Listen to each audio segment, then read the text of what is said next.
boss jock has entered the building. You are listening to the Sportcat Show. That's right, ladies and gentlemen, boys and girls, children of all ages. You're the one, the only Sportcat. I need to learn how to push buttons better or get a producer because none of this seems to flow. It seems like there's a pause in it. I don't know. Well, hello to everybody in Australia and all of my fans on YouTube. I've certainly missed you. Yesterday we did something a little different that we weren't supposed to do, I don't think.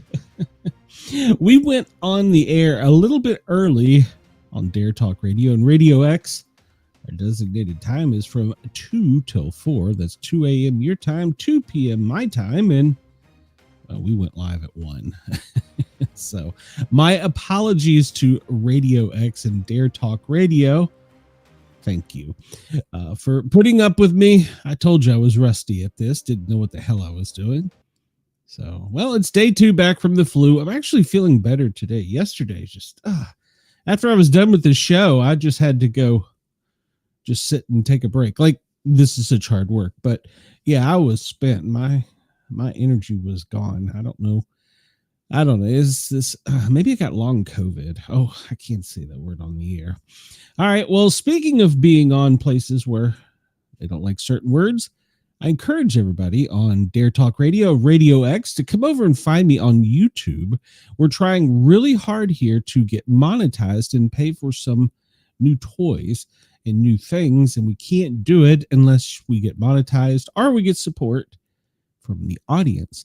So I need you to come over, hit the thumbs up button, obviously subscribe, drop some comments down in the chat. We have a great chat. My favorite fan of all time, Denise, my moderator, is here to keep you and me in line. So come on over, say hello. I think Chris was in there somewhere. I'm not sure. I didn't see him, but he's probably hiding. And hopefully KG will appear. Brenda will be back with us again tomorrow. I think a lot of you enjoyed having Brenda here as a sidekick for my shenanigans. Even though we didn't see her, if you're on YouTube, you heard her. She said that she will be showered and presentable for tomorrow's show. I'm going to hold her to that. So, but yeah, so that's the large and small of it. We got off to a rough start, but we were rusty. We're good to go now. So, and Chris is here. So, hello, Chris. Welcome. And I did get your video earlier. Yeah, it's hard sometimes to say you're wrong, isn't it? Well, all right. Well, let's kick this show off like we always do. Let's say good afternoon. If you're on the East Coast, it's 2:05 in the U.S.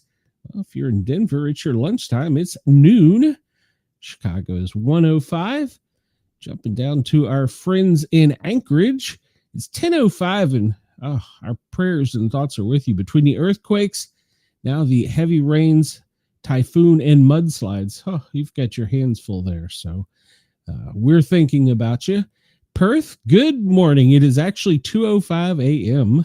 in Perth. Sydney, 5:05 a.m. Adelaide, 4:35 in the morning. Lord Howe, 5:05. And, well, if you're in Dublin, which we do have some fans there, it's 7:05 p.m. I feel like a time traveler with all this. And if for some reason, and I do actually need to address this, I was made aware that I have listeners in Russia and Ukraine. I'm not sure that they're going to gain any useful information from me, but hey, I welcome you. Please drop by and say hello. So, and Chris, I added this one just for you. In Vatican City, it is 8:06 p.m. And our new ally in Qatar, or is it Qatar? Qatar, I think. Yeah, I got an opinion on that. It's 9:06 in the evening. So, and hey, if you're ready for Santa, well, it's 6:06 p.m. where Santa lives. Let me throw up my other clock here. I usually have it up there. There we go. All right, so there's our time check. Let's see what else we got. Well, we start off with, let's just start off with a little this day in history. Yes, Chris, that is correct. I don't claim to be right 60% of the time, but I will at least fess up to it if I'm not. So yeah. Sometimes it's hard to say you're sorry. Chris is referring to, there's been videos circulating where people with media agency, we're talking mainstream and legacy, are having to eat a little crow because it was this free Palestine, down with Trump. Well, apparently you can't have both or admit you were wrong. So, and we will touch on that because I don't know that peace deal is going to last. We're 24 hours in and they're already tit for tatting. So, all right, well, today is October 14th. Today in history, the Norman invasion of England in 1066, the Battle of Hastings. William, Duke of Normandy, and his Norman army defeat the English forces of Harold II, who is killed in the battle. 1322, Robert the Bruce of Scotland defeats King Edward II, England, of the Battle of Bylund, forcing Edward to accept Scotland's independence. 1774, the First Continental Congress makes a declaration of colonial rights in Philadelphia and promptly shut down so that they could fund things. No, I'm kidding. I made that part up. Yeah, Chris, that was ugly. Yes, they did deserve it. If we had not fumbled on that last possession or drive for them, we would have probably won. But it was a wet ball, rookie quarterback, and well, the season's not over. We'll see again. 1884, and I'm talking about his Chicago Bears played my Washington Commanders last night. I actually woke the missus up. Mrs. Sportcat got mad at me because when the interception, it was the fumble Ruski on about the 25-yard line of Chicago. We were doing a great drive. It was raining, and there was a mishandle of the handoff, and a fumble ensued, and Chicago recovered, and I let out some expletive yell and woke her up. She's like, "What are you doing?" It's football. Yeah. So it was a long night. So let's see. Where do we leave off here? We talked about the First Continental Congress. 1884, George Eastman patents paper strip photographic film. You think they could imagine where we are today with the technology? 1933, Nazi Germany announces its withdrawal from the League of Nations. 1982, President Ronald Reagan proclaims a war on drugs, which is still ongoing. Many people forget that. 1930, George Gershwin and Ira Gershwin's musical Girl Crazy, starring Ginger Rogers and featuring the debut of Ethel Merman, opens at the Alvin Theater in New York City and runs for 272 performances.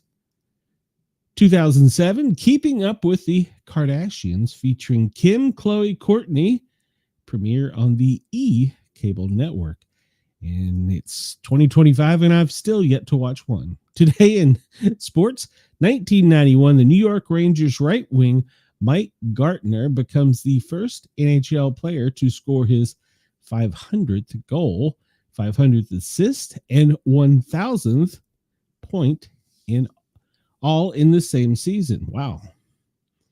And let's see. Famous birthdays. James II, William Penn, George Greenfield, President Eisenhower, Hannah Arendt, I'm not sure who that is, Ralph Lauren, and let's see, who else we got here? Let's skip forward here just a little bit, because we don't know those people born in the 17 and 1800s. Well, we might, but chances are probably not. Wow, there's a lot of birthdays today. A lot of birthdays. Wow. And Hannah Arendt was a German-American political theorist and historian. I wondered who she was. So, and let's see. Man, there's a lot of birthdays today. Today was a popular day to be born, apparently. All the way back to the early times. Early times, is that right? I don't know. 1927, of course, he perished. In 2017, British actor, the Saint James Bond, Roger Moore. And let's see, we'll just keep going a little bit here because I don't know all these people. Maybe I'm bad on my history. Ralph Lauren, he's 86. He's a fashion designer. Cliff Richard, well, you might know him from the English rock vocalist, born in Lucknow, British India. Okay. And let's see. Billy Harrison, a Irish rock guitarist. And I'm going here. Alan Oliver, an American baseball outfielder. I don't know a lot of these people. But man, there's a lot of people born on today. Getting to the 50s, and I still don't know a lot of these people. Maybe I'm poor on my history or something. Good Lord. There's a lot of people. Maybe I should have just skipped this segment since I don't know what the hell I'm talking about. I swear I don't know half of these people. 1967, Stephen A. Smith, an American sports broadcaster and journalist for ESPN and New York City Daily News. He is born in the Bronx in New York. I think he's also on News Nation, Newsmax, one of the newses. I didn't like him at first, but I've since grown to like him. We have a mutual hating of the Dallas Cowboys, and so I can get along with that. 1972, J.J. Smith, American NFL running back for the Kansas City Chiefs. And we'll just skip that one. Natalie Maines, a country musician from the Dixie Chicks, born in 1974 in Lubbock, Texas. Shaggy 2 Dope, I'm not sure if I know who that is, but he's an American rapper. He was born in Detroit, Michigan. Floyd Landis, an American cyclist, was born today in Farmersville, Pennsylvania, 1975. Teresa Shazani, I don't know, British singer, All Saints, was born in London. And Chang Chen, a Taiwanese actor, known for Red Cliff, Crouching Tiger, Hidden Dragon, was born in Taipei, Taiwan. And let's see. I'm just going to skip forward a little bit more. Usher, he's 47 today. He's born in 1978. Was it me? That was him, wasn't it? Was it me? And let's see. We're just going to keep going. Okay, this will be a big one. It's coming up in the news today. Charlie Kirk was born in 1993. He was recently deceased. And Lillian Vu, 1997, an American golfer. She's actually a pretty good golfer. She was. So, and Rohan Blanchard, 24. She's an American actress for Riley in The Girl Meets World. Okay, there you go.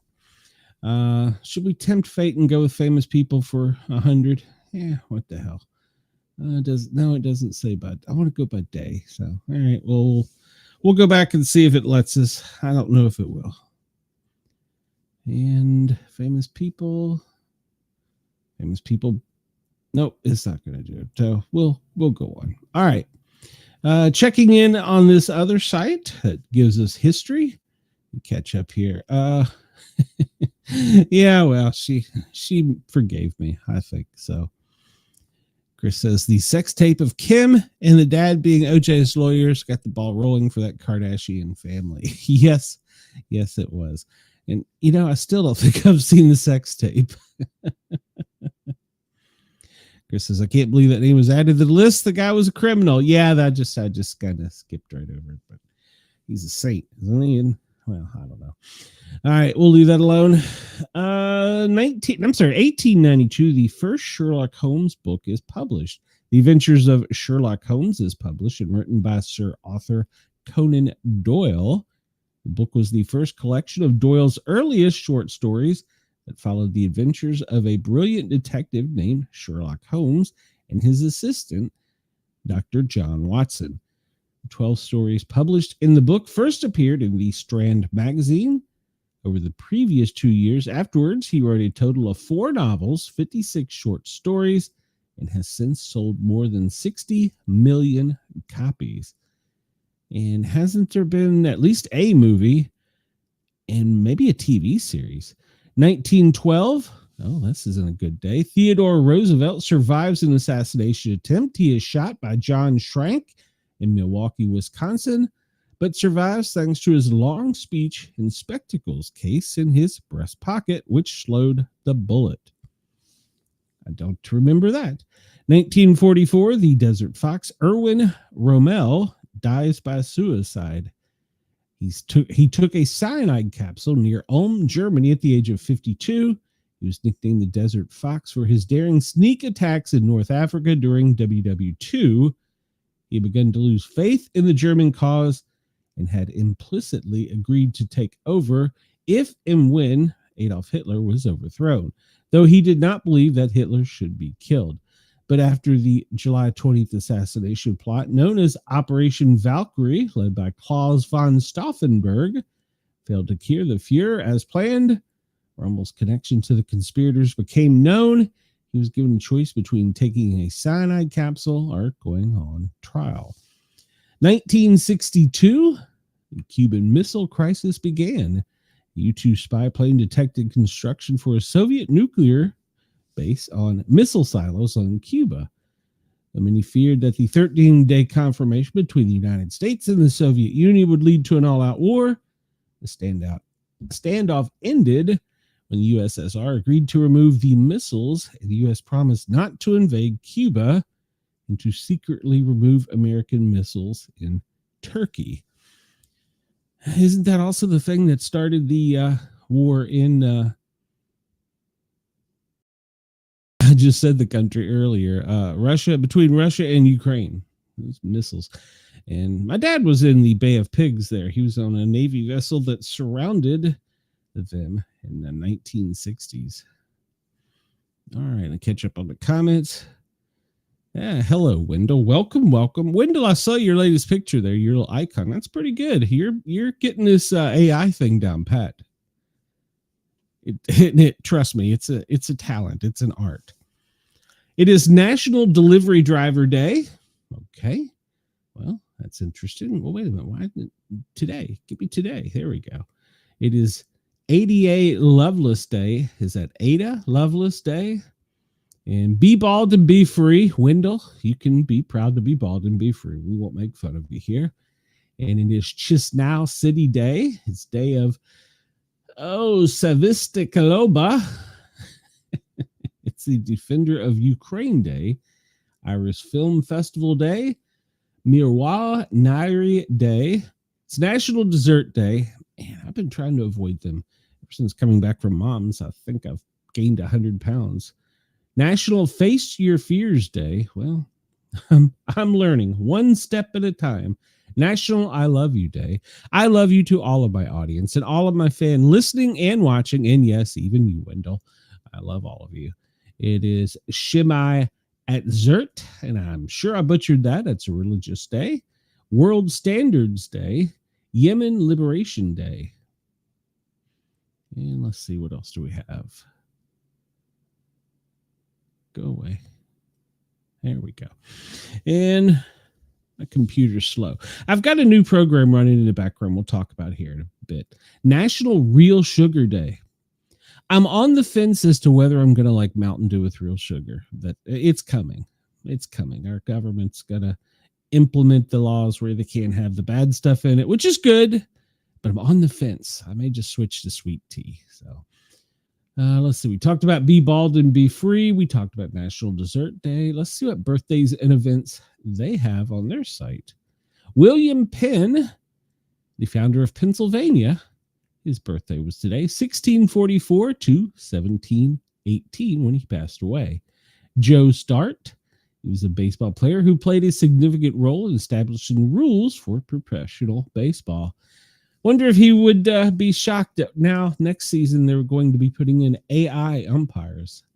John William Kendrick, engineer who was responsible for contemporary management rules for the railroad.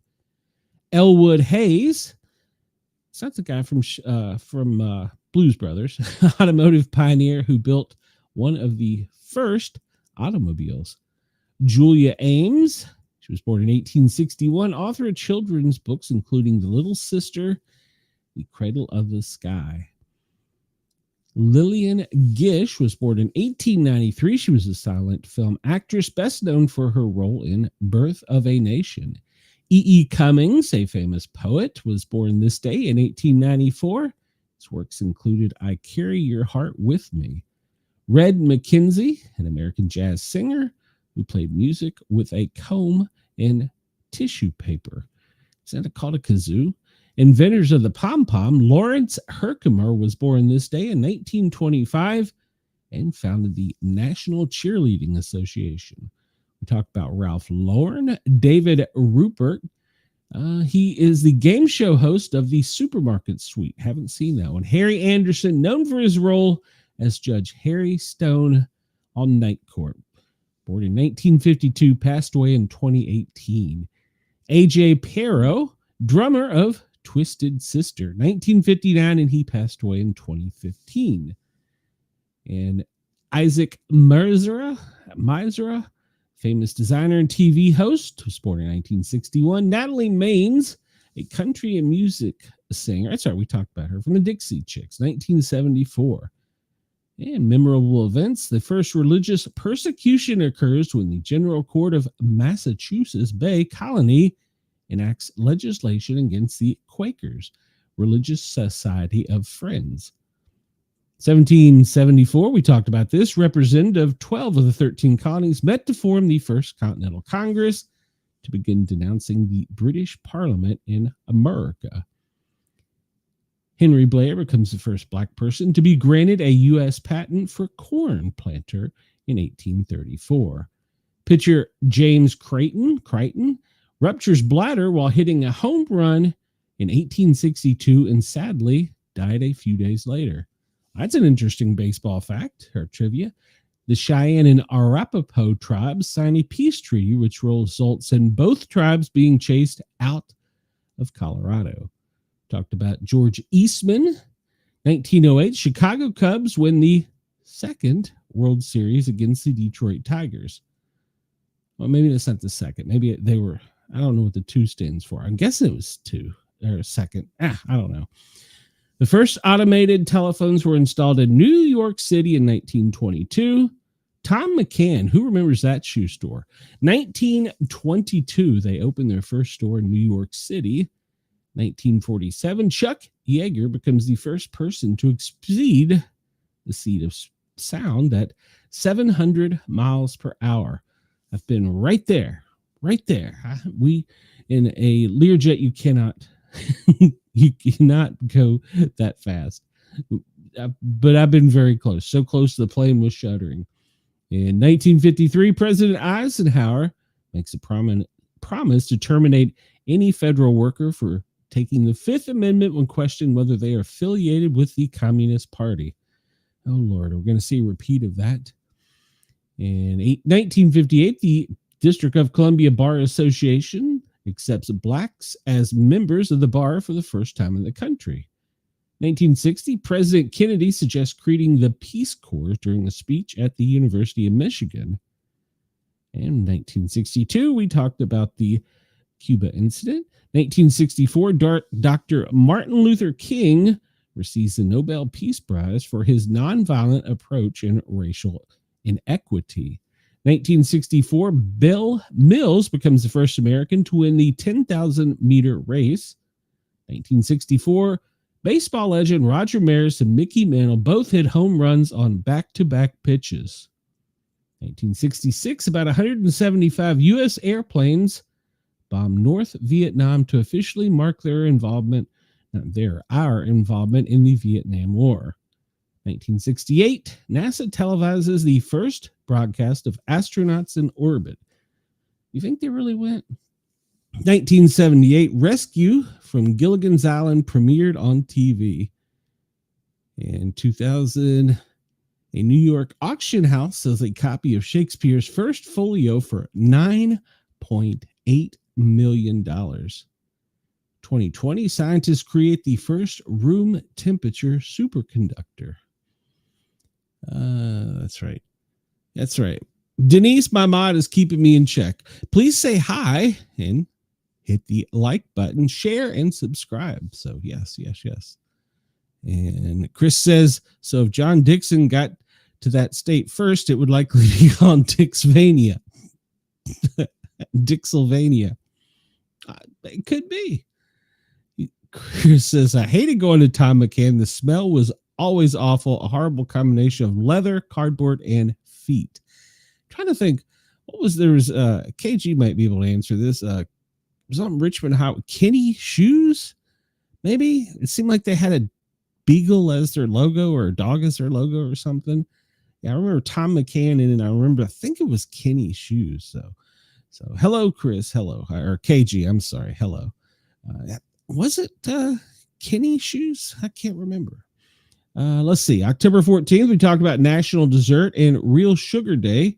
Be bald and be free. We covered all that. So I think we got that part covered. We'll check to make sure. No, not that button. This button, silly. See what else we got here. Yeah, I think we covered all that. We did all that. All right. Well, let's look at today's moon phase. Well, it's approximately 40% illuminated. And I was reading an article. It may be coming up here, but for like the first time in like 5 years or something, it's been a period of time, we're going to have 2 more super moons. The next one is the Beaver moon. It's the waning crescent phase. The phase is best viewed just before sunrise in the western sky. This phase, the moon's illumination is growing smaller each day until the new moon. During this part of the cycle, the moon is getting closer to the sun as viewed from Earth, and the night side of the moon is facing the Earth. Only a small edge of the moon illuminated. It can also be a great time to see the features of the moon's surface. If you got a little telescope, check it out. Let's see. Today's moon sign is Leo. All right, whatever that means. And let's see. Average moon rise time 3 a.m. and average moon time set is 3 p.m. We'll take a look here in a minute and see where the moon is. Well, we're a little bit out of order here, but we'll go with it. So, even though they're on shutdown, there was a SpaceX Falcon. I think that is privately owned. It was successfully launched today. And of course, okay, so they're saying this site will remain updated. All right. So the sun, well, it's been pitching a fit with all the comets approaching, and it's been having several sunstorms and throwing some massive doses of radiation at us. The aurora, though, has not gotten anywhere really down into the lower 48. So I really need to learn what all these graphs and stuff are, but basically it's long and short term radiation coming at the U.S. or coming at the world. So I'm not a geophysicist. I'm barely a podcaster or content creator. I'm gonna get that correct. So Chris says, I looked up Kitty Shoes. They are no longer a thing under that name, but they are the parent company of Foot Locker. And Denise says Buster Brown. Maybe. KG, help me out. It was on Richmond Highway in Hybla Valley on the right, going through Hybla Valley. I think near Arlington Boulevard. I can remember all those details, but can't remember the name. Jesus Christ. Oh, all right. Well, so Yep. Okay. He says it's Kenny Shoes ran from 1894 to 1998, and he had to Google it. Yeah. How do I remember where they were, but I couldn't verify their name? How is that? And I did not know that, Chris. They're the parent company of Foot Locker. See, you learn stuff on this show. That's what it does. So, the sun's position right now over the Earth, it is to the left of South America, west, out over the Pacific. And the moon, well, right now it is out over, well, it's also over the Pacific, over the Northwest Pacific. And let's see. No, I don't want to do that one. We'll go to the other one. Let's see. This is the part of the earth that is not lit right now, and we can see our friends down under in Australia are in the other side of the hemisphere. And wow, I thought I saw this. 6 current views of Earth. Okay. All right. Well, I'm guessing that there's the top, there's the bottom, there's the sun, there's the sunlit, and there's the unlit. Okay, pretty cool. Earth and moon viewed from the sun. Okay. I'm just playing with this site. If you're interested in this site, it's called Sky Marvels. Go check it out. It's actually a pretty decent site, and it's got a lot of information. I just haven't figured all of it out yet, so I'm still learning some of these sites because I'm trying to get us more and more away from the hard hitting, if that's even a thing, news.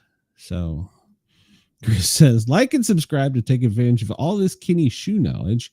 You aren't getting this anywhere else. That's right. That's right. You won't get this anywhere else. We'll look at the go to the live sky, and we look at the galaxy from space and our little third rock from the sun here. We still can't see Comet 3I Atlas. It's behind the sun, but when it pops out, the aliens will probably board us or mount us, depending on which way you look at it. So this is a really cool site. Go check it out. It's the live sky. You can spin around, zoom out, and look at pretty much real time the solar system. So right now there are, not counting 3I Atlas, there are 4 comets in our system, in our solar system. So yeah. But 3I Atlas, it disappeared. I'm telling you, that's a government conspiracy, but what do I know?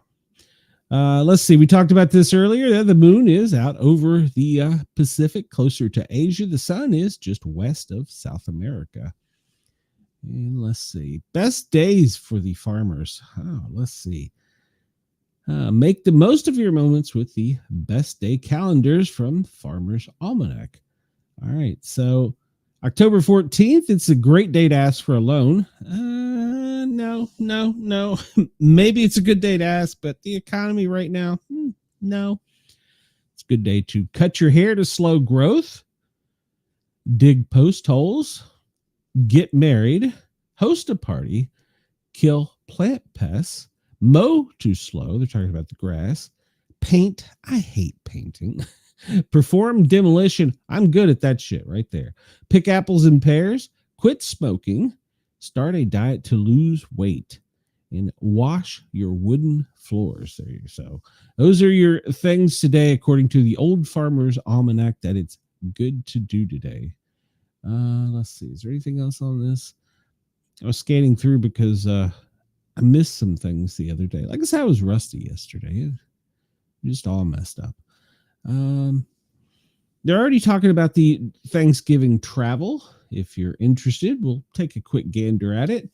It looks like in the south, it's going to be sunny. It's going to be rainy in the mid-Atlantic, in the northeastern region. If you're going to the far northeast for Thanksgiving, you could anticipate up in Vermont, New Hampshire. Pay attention, KG. Vermont, New Hampshire. Could be snowing. It'll be cool and sunny if you come down short northeast, Boston, Pennsylvania, and get down into the Appalachia, and that's where it starts to get warmer. And then the deep south and the Atlantic seaboard is going to be warm and sunny. So out on the West Coast, it's going to be rainy, of course, in Seattle, in Oregon, snowing in the mountains around the Four Corners region, all the way back over to the Midwest, and rain down in Texas and in Arizona, Nevada. All right. So that's their prognostication. We'll see if that holds. I don't know. I don't know that I'm ready for any travels to cold areas yet. 68 days until winter begins. It's the 287th day of 2025. Question of the day. I want to make sure my Christmas cactuses produces flowers in December. What should I do? I'm going to give you this advice because I have no clue. Buds will form on Christmas cactuses when it is kept at constant temperatures between 50 and 60s, or when you give it 13 hours of complete darkness each night. If you can achieve these conditions, the December blooms will be well worth the effect. See, you don't get that on any other show right there. You got that information right here. Upcoming holiday, Noah Webster's birthday, and St. Luke's Little Summer, and Alaska Day is coming up. Word of the day, that's more than one word, moon on the equator. Or maybe that is the word. The moon is on the celestial equator. Denise says, I'm painting as we speak. Well, Denise, are you painting a picture or are you painting a room? What are you painting? Let's see. Chris says you can't give a damn at the start and give a comet such a complex name, and then when it starts doing weird shit, pretend it never happened when you named it. You got the ball rolling. Yeah, I've been watching several shows on YouTube, and they go from it's just a very large rock to it's a hollow something to the aliens are coming. We won't know until they land. They really won't know. Today is the best day to dry your fruit, vegetables, or meat. It's always good to dry your meat. Prune to discourage growth. And we talked about the weather forecast. And the full beaver moon is coming in November 5th. Please, God, let me remember to have some good jokes lined up for November 5th for full beaver day. Oh, Lord. All right. Indian pudding, baked corn custard. Now, I don't know what farmers made that, but I didn't eat that growing up. All right, we'll look at Andrew's McMeal's Almanac. And we just said it was the 287th day of 2025, the 23rd day of autumn. And we talked about Theodore Roosevelt. He was shot. 1962, a U.S. reconnaissance plane caught the missiles in Cuba. 1964, MLK was awarded the Peace Prize, Nobel Peace Prize for Civil Rights. 1994, Palestinian leader Yasser Arafat and Israel Prime Minister Yitzhak Rabin and Israel Foreign Minister Shimon Peres were awarded the Nobel Peace Prize. Well, that went out of hell, didn't it? And I think we got most of those for the birthday. Today's fact, the bullet from the 1912 assassination attempt on Theodore Roosevelt was deemed too dangerous to remove. It remained lodged in his chest muscle for the rest of his life. I did not know that. And KG and Chris, you'll be glad to remember, and I'll give it to you twice. 1908, Chicago Cubs defeated the Detroit Tigers 2-0 to win their second consecutive World Series. Today's quote, I pride myself on being someone who stomps, who does not tippy-toe. Stephen A. Smith. He certainly does stomp. Today's number, it's 5. Major League Baseball teams that have never won a World Series. The Colorado Rockies, the Milwaukee Brewers, the San Diego Padres, Seattle Mariners, and the Tampa Bay Rays.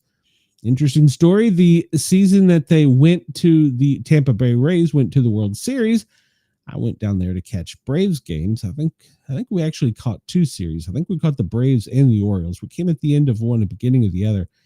I perfectly loved the stadium. I mean, they had things for the kids to do. You could go down and pet the Rays. They had things for adults to do. And I went up to the cigar lounge, had a cigar, watched the game while I was sipping some bourbon, while the kids were watching the game, playing with Rays, and Mrs. Sportcat was running around taking care of them. I was, feet up in the lounge, and I smoked a very nice local Tampa cigar. And I bought another one. And actually, it was the last one in the box. So I got the box. So I have a Tampa Bay Rays cigar box. And I said, all right, I'm going to smoke this when you get to the World Series. Yeah, it's still in the humidor. I don't smoke anymore. I will make an exception if they make it to the World Series. I will have that cigar. So, but maybe I jinxed them. Maybe don't tell them, they'll come at me.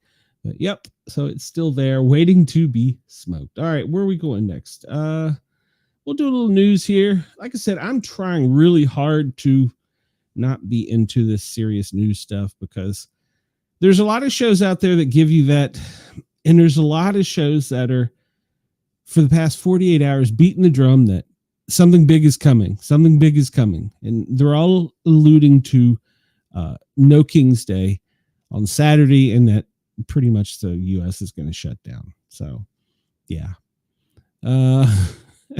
Chris says full beaver moon and dry meat seem to be contradictory. Yeah, that's true. That's true. Denise is painting rooms. God love you, Denise. Yes, it is true. I hate painting. All right, so this comes to us from Just the News. Arson suspect in Pennsylvania governor's mansion pleads guilty. So he was the guy who went in and started the fire. Cody Balmer, he's 38, of Harrisburg. He appeared in person, which started this morning around 8:30 a.m. in Dauphin County in Harrisburg, and he pled guilty to all counts, including attempted first-degree murder and dozens of arson-related charges and terrorism. He called 911 on the night of the arson, admitted to setting the fire to Pennsylvania Governor Josh Shapiro's residence with several Molotov cocktails around 2 a.m. Sunday, April 13th. Shapiro and his family had been asleep inside of the residence. So he said he started the fire and he wanted them to know that he did it. All right, well, good for him. And he's going to go to jail. It doesn't say when he's sentenced, but he did plead guilty. So hopefully they'll let him off. Some of you may care and may know this story because, well, you're fans of the show. You're fans of this show. On weekends, my favorite show is On Patrol, which is a show where the police officers have live crews right along with them, and they film incidents. And sometimes people actually get a peek behind the curtain to see the bad things that do happen to us. And a Knox County in Tennessee deputy was, I'm trying to describe the setup if you hadn't seen it. He was in the backyard of one family that had another neighbor that had been threatening them, had shot rounds off at their house, had thrown rocks, all kinds of things. So him and his two partners were under the cover of darkness and brush, and they were trying to get the suspect, to basically surrender. They knew he had a .357. They knew he was drunk. They knew he was on drugs. And so they were trying to get him nonviolently. Well, the bad guy, the perp, decided that he was going to throw a brick, and he threw it blindly. It struck the deputy, Swanger, in the head. It didn't. He was a real man's man, and plus the adrenaline was striking. It rung his bell and knocked him out for just a brief second, but he was managed to be pulled to safety without any shots fired. Of course, I had the follow-up. He was rushed by ambulance to the hospital. I was in Tennessee at the time, so I talked to some of the EMS crews. He was in critical condition when he was transported, and they had to do a rapid sequence intubation, which means basically they give you drugs to knock your breathing out, and they have to jam a tube in your throat. Sometimes when that happens, you can damage the vocal cords or you can damage the windpipe. Well, he went into a seizure during this process because of the head injury, and he has damaged his throat because of either the rapid sequence intubation, the forceful rapid sequence intubation, or because of the amount of time he spent on the ventilator, the swelling increased. He has now got a condition where his airway is spasming and is shutting down, and is approximately 6 millimeter in diameter, which is about the size of a straw, and is not enough to basically breathe on. He needs a surgery that only a specialized hospital can do. And we're talking, this occurred in June, I think.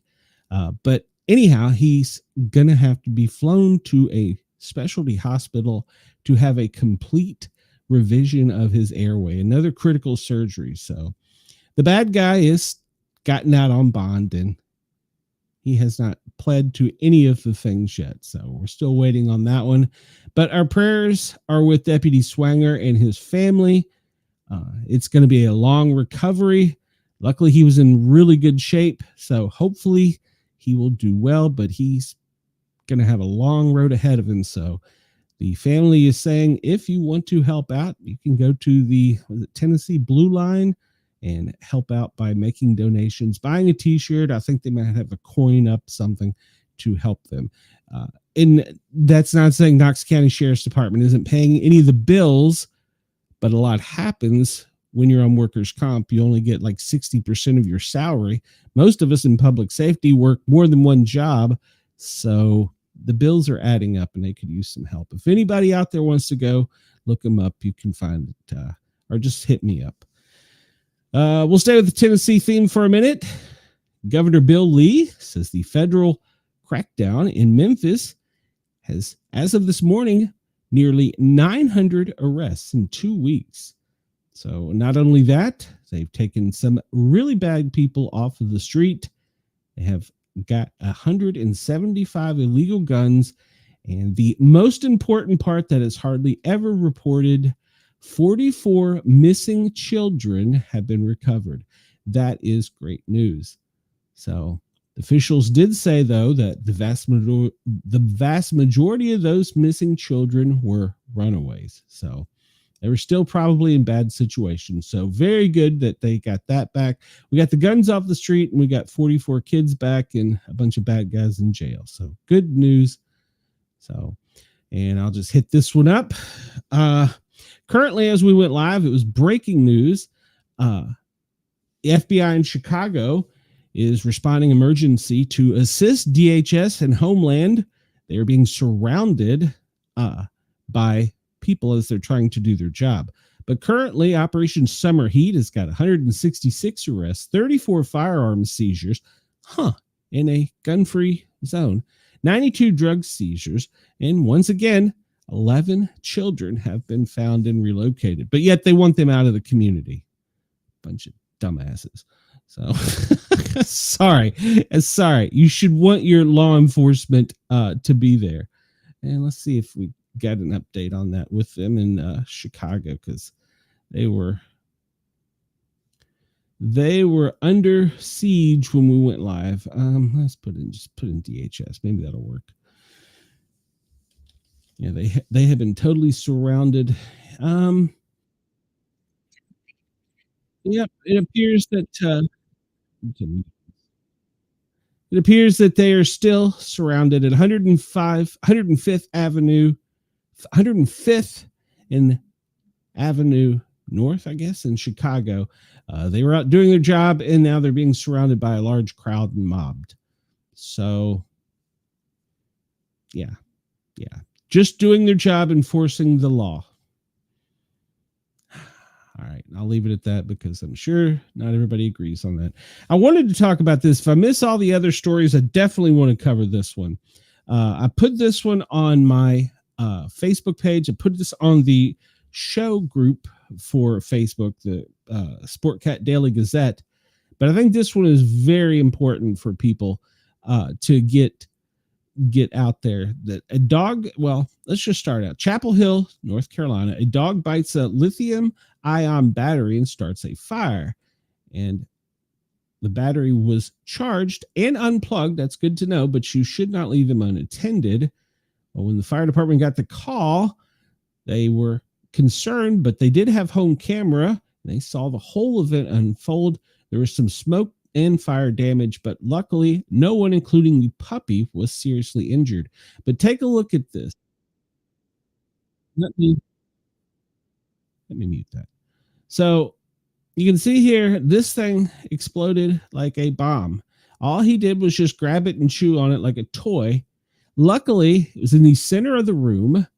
It was on a carpet that wasn't quite fire retardant, but It burned a hole in the carpet, and as you can see, it smoked up the residence. Poor puppy ran upstairs. Smoke detectors went off. They called the fire department. Fire department got there, and they took care of that. Whoa. But at any rate, I want everybody to be aware at the lithium-ion batteries, and yes, we're even approaching the Christmas season. Please do not leave them unattended while charging. Also, it's probably a good idea not to let your pets be anywhere near them either, but these things can go off like a bomb, and there's little to no warning. When I first started vaping, I had I can't remember if it was 2 or 4 batteries explode. I started hissing while they were in the unit, and I went to throw it out the door of the garage, and I missed, and it landed on the floor in front of the garage door, and it started hissing, popped. They blew up. One went across the room, landed on the table. Managed to get that one out. Another one went across and landed, luckily, in the glass dishes. My wife wasn't so happy about that. And then I think the other 2 just kind of sat there and sizzled out. We managed to they had to burn out. There was nothing they could do. So, yeah, the lithium-ion batteries, as great as they are fire bombs. And what you're seeing here is the fire department. If you throw the battery away, fire chief sure doesn't look like he's dog friendly, does he? If you throw your batteries away into the trash and they go to compact them, that can also start a fire. And what they have to do is is my opinion, or is that cameraman? Well, anyhow, they have to basically dump the entire dump truck on the street, find them and put them out, because it's going to continue to burn. So that's a mess. So, but I wanted everybody to see that. That comes to us from Firehouse Magazine, but it's all over the place. You can go check it out and see it. Let's see. Let me try and catch up on the chat here. Chris says, I'll try and stop being so serious. Yes. You are correct, Denise. It was very sad. Hopefully he'll get better. That dog looked like, this is Chris, that dog looked like there's no way I'm not getting in trouble for this one. Kind of hard to deny it when it's on film. Luckily, no one was harmed, including the puppy. We talked about this and yesterday. I'm not going to go over this. Other news sites can carry this. The Hamas, they went in yesterday looking for collaborators, and they did a public execution in the street. Not a lot of the mainstream media is picking up on this, but when they're screaming peace, yet they're pulling them out of their houses and shooting them, their own government shooting them. And now apparently Israel is upset because they didn't get everything they wanted on the timestamp they wanted. Now they've shut down the humanitarian aid. They've closed it off, so there's no food or water or anything getting into the people that are being shot by their own government. Yeah. Talk about this real quick. This comes to us from the AP. A lot of people are upset about this. It is the full body restraint system that they're using for deportations. Some are concerned that it's inhumane. I want to talk about this just briefly for a minute because I'm in public safety. First off, mask for spitting. Everybody's wore masks. That's not inhumane. A lot of times they will have them handcuffed, which I can't tell. It looks like this guy is, but he is in a restraint, which is basically a big plastic sack from the hip down. It has several Velcro straps that go around and snug it together.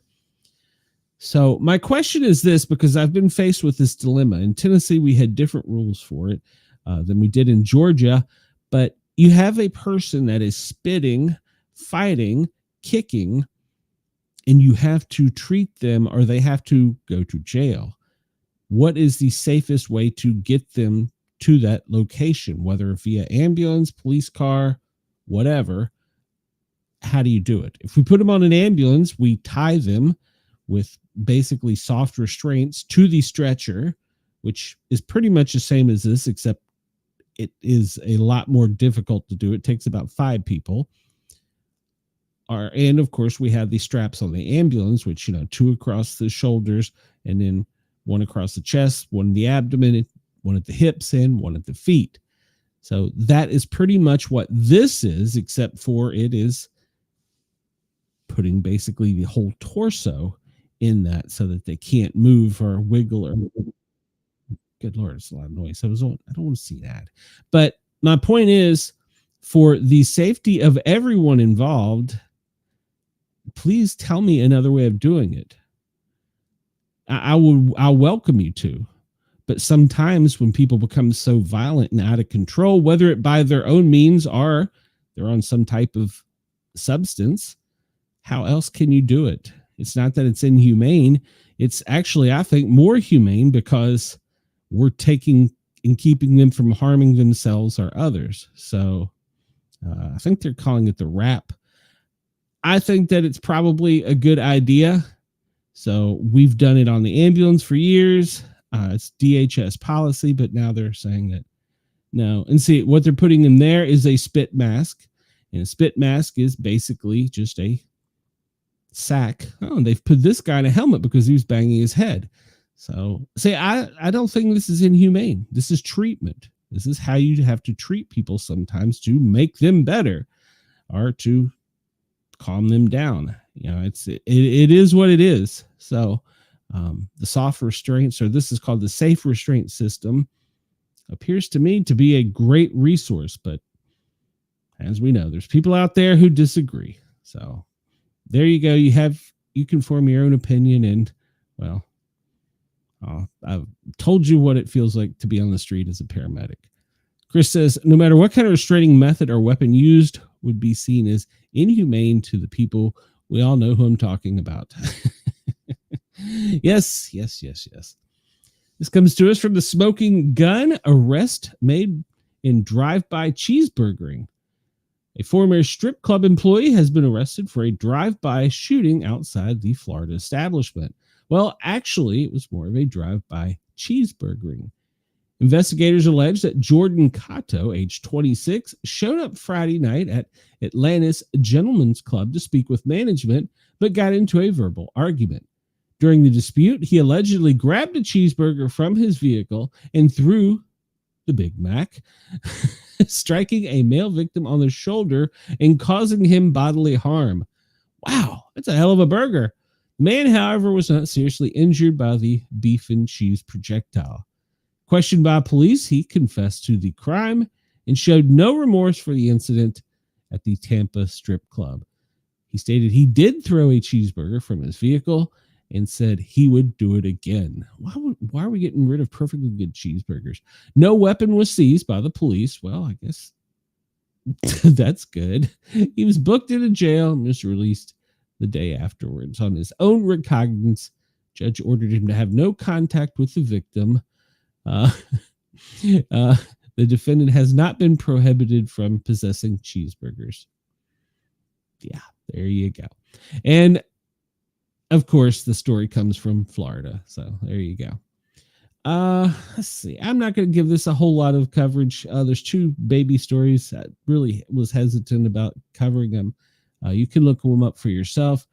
A woman turned up at her ex-boyfriend's home with the fetus in a cooler saying, "Here's your kid." Apparently she'd had a miscarriage and she's in jail. And then this came to us from an alert reader, alert listener, viewer, fan.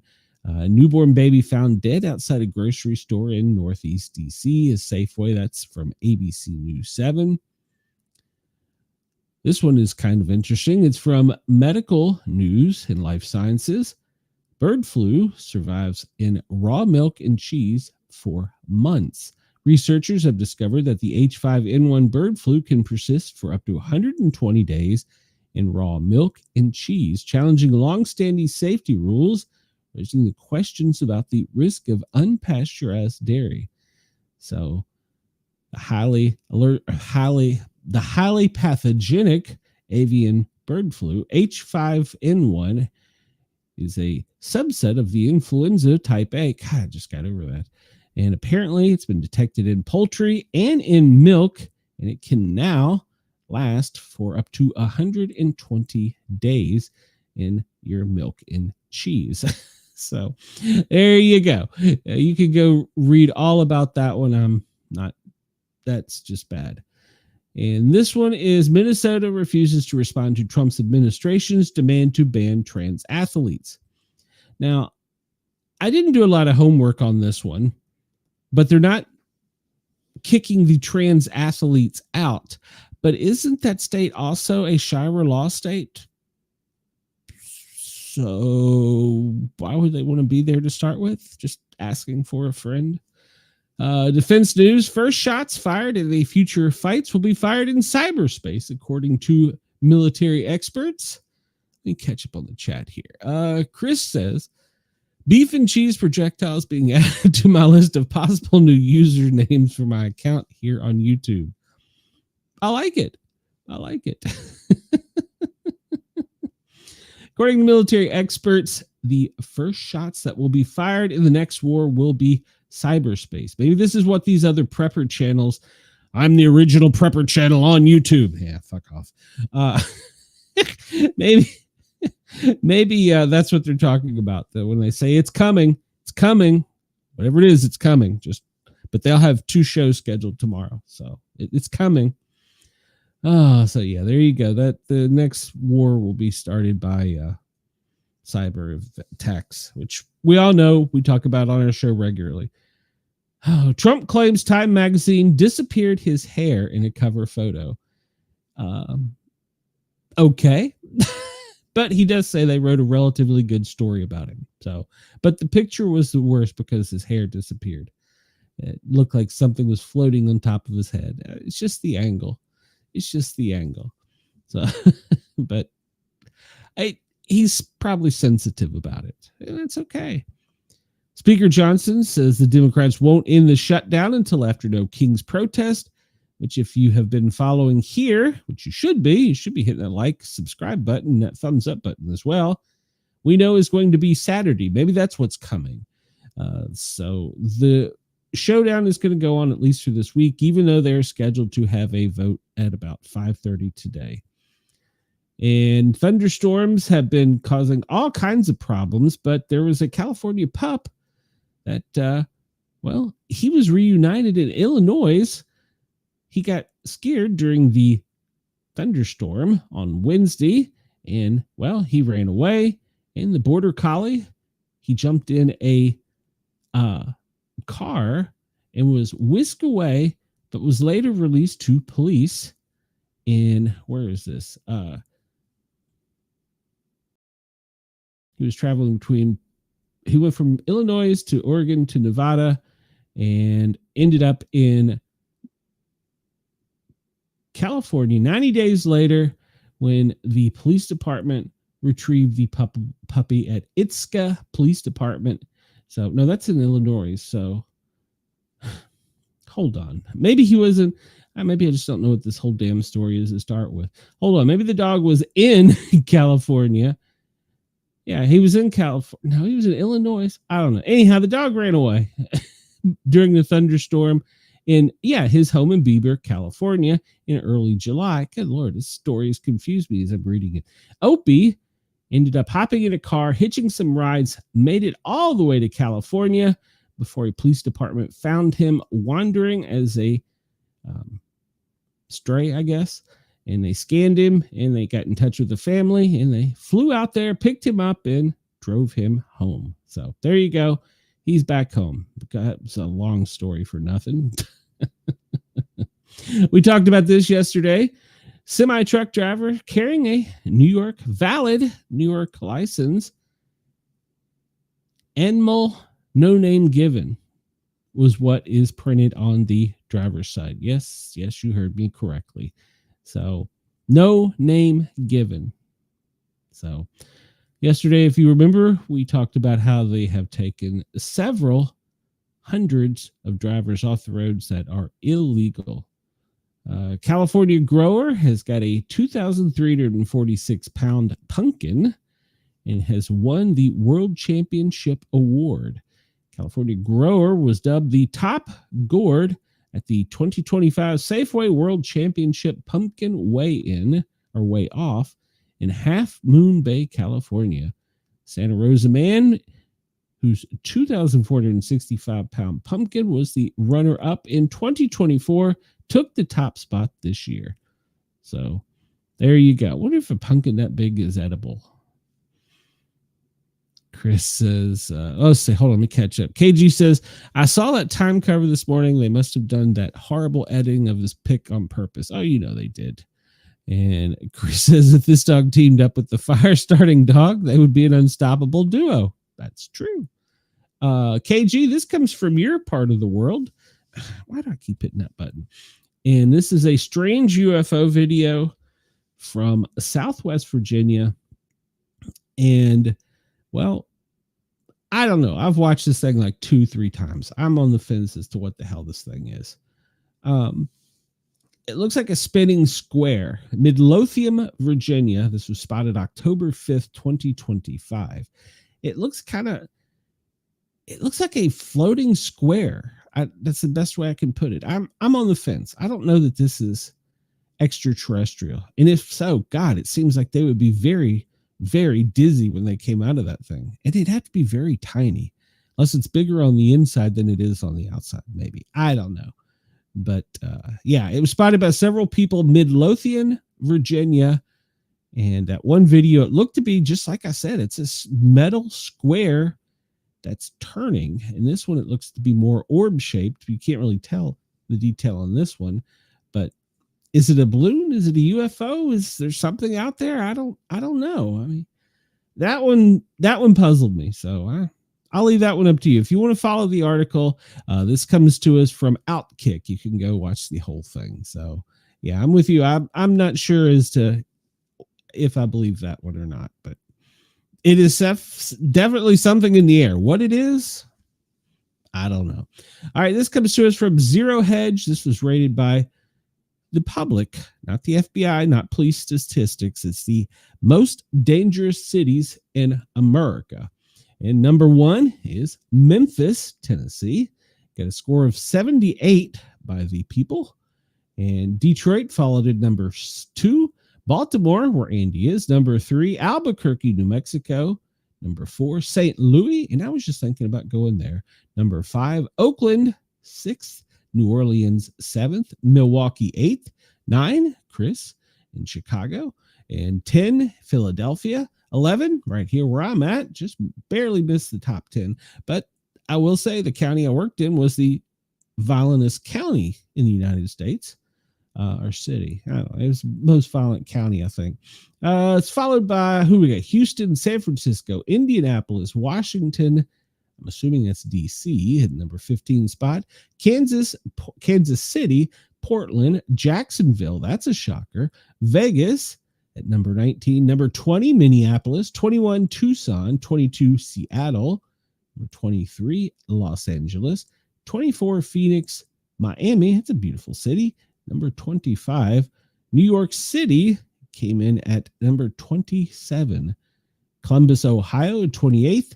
Orlando, that's a shocker, number 29, and followed by Sacramento at the last rated spot. So there you go. If you live in one of those cities, take cover. It's coming. Whatever it is, it's coming. So let's see here. All right, let's go over to what we do. We're not doing too bad on time today. So we're actually we're in our designated time spot, and we're somewhat on time. As you can see here, this is the daily operations briefing from FEMA, and either because the president was out of town or maybe they're just on furlough. I don't know. There's no daily operations report for Monday nor Tuesday. The last one we have was for Sunday. We do have the president's public schedule. If you remember, he got back into town late last night. They are saying here that it was at 12:05 a.m. He got back to the White House, and they said, okay, so he apparently got in town at around 12:05, but it was actually 2:50 by the time he got to the White House. Whew. Up again at 9 a.m. for an in-pool camera time. The media had to be there. And 1 o'clock, the president met with the president of Argentina Republic. At 1:15, he participated in a bilateral lunch with the president of Argentina. In the cabinet room, it was closed to the press. At 4, he is going to give a Medal of Freedom, which is the highest honor on a civilian, to Charlie Kirk. I guess he'll present it to his wife in place of him. But over the past couple days, well, past 48 hours, that man has been halfway around the world, given multiple speeches, shook multiple hands, signed peace deals. He's been a busy man. He's been a busy beaver for the full beaver moon coming up. So let's see here. We'll hit AP and see what the breaking stories are. 7 seconds ago, Trump threatens to revoke Boston's World Cup matches if authorities don't get tougher on crime. I covered this for my Thin Line Rock Station show. Officers have been in so many dangerous situations and had to call for help. One officer was jumped by a group of people when he was just responding to a car burglary, breaking and entering into a car. There ended up with a round being discharged. No one was injured, but there were several officers injured in the melee because of the teenagers, and they were all let go. And then a few days later, there was I forget what they call it, but it's when like they surge you with the motorcycles and the ATVs and the cars, like a takeover of the roads. There was a police officer that got in the middle of that, and they shot fireworks into his police cruiser and set it on fire. And he was trying to get all this stuff and get out, and they were throwing things at him. They were jumping on the cruiser, busting windows. And there was only one guy arrested, and he was released. And there's been multiple other attacks on Boston Police Department. It is so bad that the city council voted on, I think, Monday or Friday. It was either Friday or Monday that they were going to give a proclamation that they stand behind police, fire, EMS, first responders, that they will not tolerate this violence. They do not support the mayor because she's allowing it to continue. And of course, the police union has given a vote of no confidence in the mayor and the police chief. It's a mess. I didn't realize Boston was in that bad a shape. But apparently 7 seconds ago, President Trump is threatening to revoke the World Cup matches. 7 minutes ago, police protecting U.S. Capitol Congress, they missed their first paycheck. 8 minutes ago, Trump threatens to pull aid to Argentina based on the election results. Treasury Secretary meets with Ukraine Prime Minister. We shouldn't be giving any money to those people. We're not getting all of our money dispersed. Trump says he is considering imposing tariffs on Spain 20 minutes ago. 40 minutes ago, he tells Hamas to disarm and return the dead hostages. Didn't we just have a peace thing signed? Millie, I don't know who that is. Miley gives Trump a gold frame letter nominating him for the Nobel Peace Prize. Okay. Trump explains why the U.S. is helping Argentina. And okay, I'm guessing that he is the president that he was meeting with. So Trump says, this is just in at 14:04, 2:04 Eastern Daylight Time. Trump says he has struck another boat that he accuses of carrying drugs in waters off of Venezuela, killing 6. Stop bringing him here. You won't get shot. Seems pretty simple to me. You won't get shot, not shot. You won't get bombed. So Rose Garden this afternoon, the Medal of Freedom will be presented to the Kirk family. And 12 o'clock, this was breaking news. I didn't really see any need to cover it, but some airports are declining to show Secretary Noem's video messages about the government shutdowns. They're saying it's too political. Let's see. I'll just scan through here. Let's see. What time did he get into the Oval Office? Yeah, well, I must have got in there right at 9 because that was when he was complaining about Time magazine. So there you go. And so, yep, he must have got there because they updated his schedule at 8:45. You can go find that at the AP. They're pretty good about keeping up with it. All right, let's look at the National Weather Service daily briefing here. Since we didn't get one for FEMA, let's just make up our own. Well, at least we'll tell you what they said. For the National Weather Service, this is the most recent one. And they're saying that I'm sorry to tell you, but the West Coast, you're going to get rain, lots of rain. And the higher elevations going back east from Nevada, Utah, Colorado, Wyoming, Idaho, Montana, maybe even part of North Dakota, in the higher elevations, you could get some snow. Now, that cold air, as it is pushing down, is going to cause a problem in Arizona, New Mexico, and North Texas. So be aware that there is some potential for some severe storms. Much of the Midwest is going to have some spotty showers. California, you're going to get drenched. Down in the Gulf of America, the Texas Panhandle can expect some snow. That nor'easter, the two of them, they're still sitting there bobbing up and down off of the East Coast from Delmarva all the way up to Maine, wreaking havoc, causing coastal flooding and storms. Now, the people in California need to be paying particularly close. So let's just limit it to the West Coast because these storms are so rare for you all. There's potential for tornadic activity as well as severe flooding, flash flooding, lightning. So please be weather aware if you're on the West Coast. All right. For tomorrow, well, it's going to dry up in California, but that cold front is still trying to push down, causing the higher elevations from Montana to Colorado, back over to Nevada. Some snow, spotty showers across much of the Midwest or the northern Midwest over to Great Lakes. And finally, it's going to be pushing off on the East Coast. And hopefully by the time tomorrow afternoon rolls in, it'll be up by Nova Scotia. Day 3, Thursday, well, that cold front's still trying really hard to push down. Remind me, we're going to have to mention this. That cold front is going to cause some severe storms to come all the way down into almost the deep south over the next couple days. So be weather aware. Window over where you are in Alabama, you could see some severe storms from the cold front pushing down. So be weather aware. Well, we'll cover the dangerous storms here in a minute. Let's look at, they're saying that there is only a slight chance for tornadoes today. And as we talked about, since it's going to be that heavy storm and raining, Southern California, you've got a pretty good chance for tornadic activity today. So pay attention. And in the Four Corners states, well, you have a pretty decent chance for some storms as well with your high winds. But California, please take that serious. That could be some bad weather.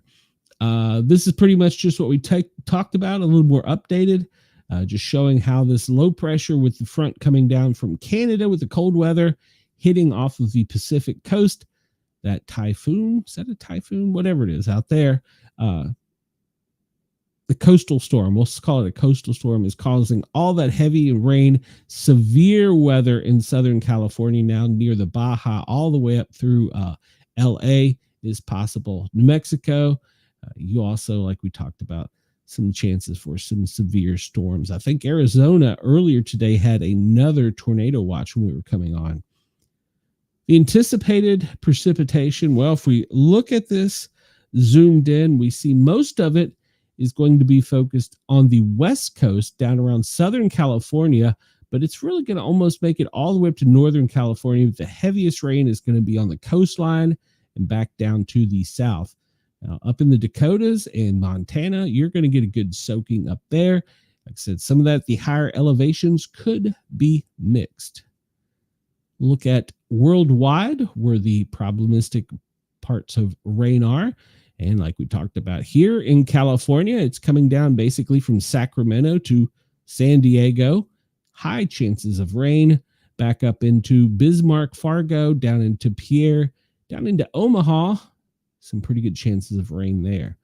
The East Coast, it's still offshore, and it's right now more towards Boston. Well, it's between Providence and Boston, but it's still causing the coastal flooding with the winds. Drop down and check on our friends in Australia because they've been kind enough to listen to us talk about our weather. And we see that in, Georgetown, from Georgetown to Houston is where most of the rain is anticipated today, sometimes heavy. And of course, off of the coastline on the northwest, that'd be This will be northwest. Darwin back into Catherine. Could see some potential for some rain and a little bit just in the southern territory. So Alice Springs, maybe some slight showers here and there. Let's look at your weather a little more closely here. So in Sydney, well, let's refresh this to make sure I'm giving you most accurate. All right. So in Sydney right now, 15 Celsius. That's your low. It's going to be sunny with a high of 26. Melbourne, well, you're at 10, just above your low. It's going to be 24 today, sunny skies. Brisbane, well, possible showers, as we talked about. Right now, you're at 20, but you can anticipate getting to 27. Perth, you're at 15, partly cloudy skies, and it's going to warm up to sunny 23. Adelaide, it's 8, and that is your low for the day, luckily, but it's only going to make it to 28 today with sunny skies. Hobart, well, it's right now 12.5, and you're going to have some late afternoon showers with a high of 18 Celsius. Canberra, well, you are at your low right now at 2.8. You can anticipate getting up to 26 today with sunny skies. Darwin, well, you're right now at 24. That's your low. You're only going to make it to 35 today with some possible showers during the day. All right, so that comes to you from the Australian Government Bureau of Meteorology. So I'm reading it just from them. So I'm not a prognosticator. I'm just a screen reader. We go to Weather Warn, and we see what we have here. We'll look and see. All the small craft and gale warning advisories are for both coasts and usually down in the Gulf and the Great Lakes. Let's see if we have anything serious. Well, there we have a test message from Montgomery County, Maryland. California, there is your warning for winter storm in Sierra Nevadas on the west slope. Colorado, you have a chance in the Rio Grande with severe flooding. You have a flood warning. And I'm pretty sure, yep, this is off the coast of San Diego. A special marine warning for that severe weather down there. Be weather aware. Flood warning in Arizona. Yeah, Arizona is, man, it's rained in places it hadn't rained in a long time. So they have all kinds of problems with flooding right now. And Inyo County, a winter storm warning, California, and severe thunderstorm watch. That's going to be for Southern California from LA down to Oceanside off the coastline. So there's some severe weather there. Be weather aware, severe thunderstorm watch. And LA is also under that as well. So winter storm warning for Yosemite National Park is a severe winter storm warning. And we can see all the rip currents on the coast from the storms offshore. Flooding in Colorado. And yeah, serious flooding in Colorado. Oregon, up in the Upper Hood River Valley, you're going to have a freeze watch in effect for today and a freeze warning for tonight. So make sure to cover your outlets outside or turn them partially on. Winter storm warning in Yosemite Park. We talked about that. And then down in Owens Valley, which is in the Sierra Nevada, they're going to have a freeze warning in California. It's the first fall freeze for them. Is that blackberry? I don't know if they have that out west, but and then on the East Coast, well, still some problems along the coastline with some flood warnings. So please be weather aware. It's probably not a great time to go to the beach right now. Let's see. Anything else real quick here? I'm just scanning through. These storm warnings are all for the Pacific. And we really need to talk more about this. A lot of these storm warnings are from the islands up off of Alaska in the Bering Sea. They were hit by a typhoon yesterday, and they have had a loss of life, and all kinds of bad things happened during that typhoon. So we need to think about them. In Guam, there's a flood watch. There you go. Let's see. Make sure nothing new just popped up, and we will go to the next thing. I want to hopefully get to my new toy. I don't know. Hey, there we go. New test message from Maryland. I agree with you, Chris. I agree with you. I saw her yesterday in a Coast Guard uniform and was like, wow. All right. And I'm with you, Chris. I would guess that's some kind of military drone. I'm not sure what military is in that part of Virginia. I'm sure there's some, but I don't know what parts. Zooming in on the weather warning map, let's look out on California, and we see, well, that severe thunderstorm warning off of the coastline from LA down to, well, San Diego, Tijuana, really. That's coming inland. That's got some severe rain and electrical activity. That's making it to the Sierra Nevadas. When it hits the Sierra Nevadas, that's where it turns into the wintry mix. They have winter storm warnings in the higher elevations, so be weather aware there. Up along the entire West Coast, there's all kinds of storms and warnings. Let's go up here to Alaska and check them out, since they have been dealing with the typhoon, and they have had all kinds of storm warnings up here. The cyclonic activity is still off of the coast, the Bering Sea, and is coming in and is causing all kinds of issues. We'll check the temperature on that to see if that's severe thunderstorm or a winter thunderstorm, thunder snow. Hop over to the East Coast for our friends over there, and we see all the high surf, wind, and gale, small craft, rip currents from New England all the way down into, well, really down to the Chesapeake. So that storm is still centered offshore, but it is causing lots of flooding to come inland from the coastal Carolina area all the way up through the Chesapeake Bay, the Delmarva, and then once you get up to Long Island, and then further all points northeast on its way to get out to sea, hopefully passing Halifax, Nova Scotia later this week. But right now it's causing all kinds of havoc. And anywhere else is having any severe storms? Let's zoom in here. This is it's east of Santa Fe, west of Amarillo. That's a pretty good sized storm that's moving throughout, so be weather aware with it. And because yesterday, that is, well, just south of there is where all of the flooding was. So yeah. So pay attention, be weather aware. Let's jump out to our international version. We see everything we just talked about. In fact, that's a new earthquake, isn't it? Well, it doesn't say. It doesn't give the... There it does. Mandatory evacuations are in effect. All right, so hold on a minute. Mandatory evacuations are in place for homes along the San Juan and Blanco rivers. And this is up in Montana. So that's started yesterday and will go through tonight until this evening. Mandatory evacuations. I don't know what's going on up there, but they might have had a levee or dam break. So we saw the warnings on the West Coast, winter warnings in the mountains, get the severe thunderstorms around the Four Corners. Down in Dallas, well, you've got some different problems. You have air quality issues.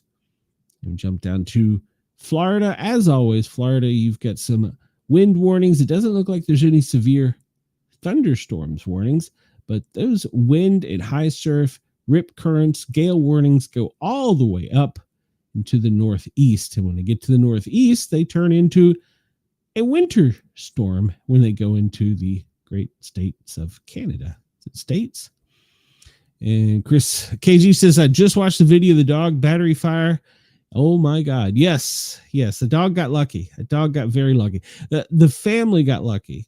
I mean, first off, you worry about the puppy getting injured, but secondly, you worry about the home. But yeah, they got very lucky.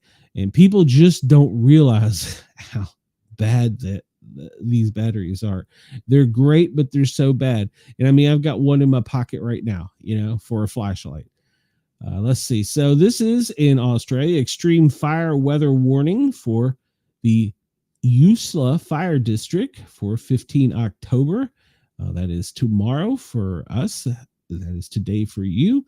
And we see along the coastline, well, strong wind advisories on the East Coast, Sydney, Canberra, Melbourne, and a warning to the sheep grazers, by the way, in Melbourne, in northeast, west, and south Gippsland, warning to the sheep. So be aware that the cold temperatures could upset the sheep. So you have a sheep warning there. I'm not making fun of you. I swear I'm not. But I had never heard of a sheep warning until I started covering weather in Australia. Let's see. It's 3:30. How are we doing? We're doing good. Let's look at the electrical activity. And as noted, the worst right now is in New Mexico. That storm we talked about, it is just northeast of Roswell, and it's packing a pretty good little punch. It's just moving to the northeast.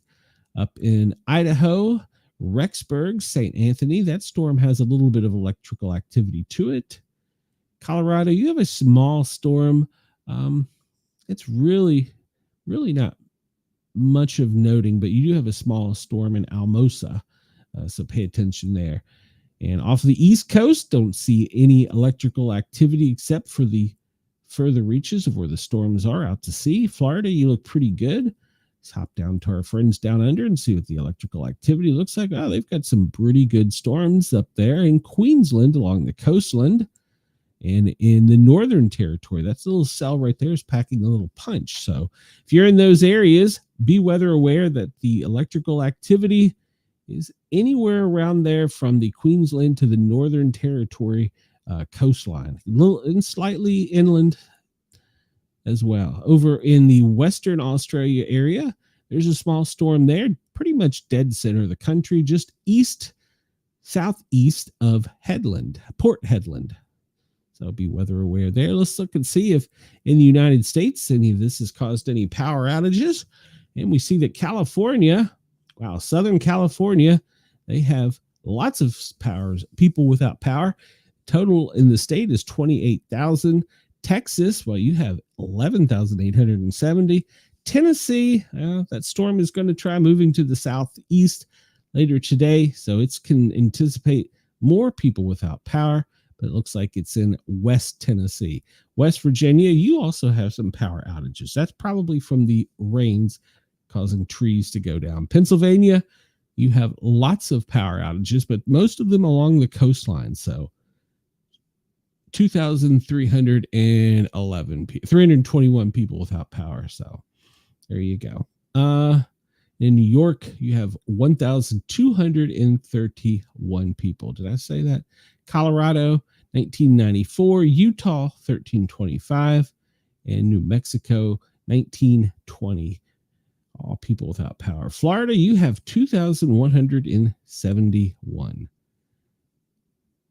And Alabama, you have 1,600 people without power, almost 1,700.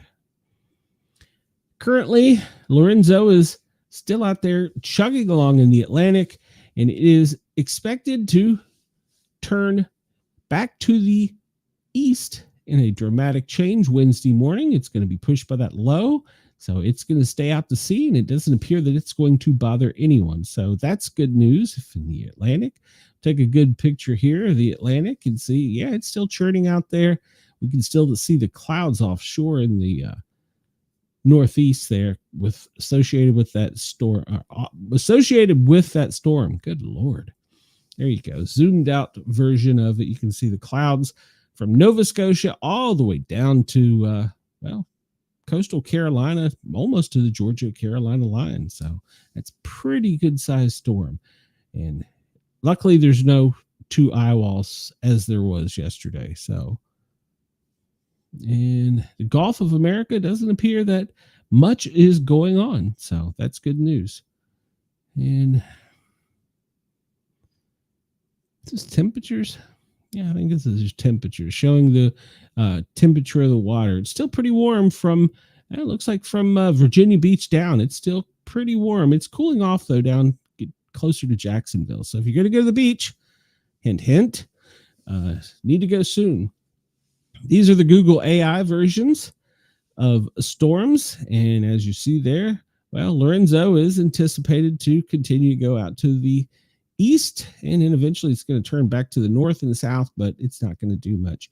Here off of the coast of Mexico, they've also been experiencing some intense storms and flooding.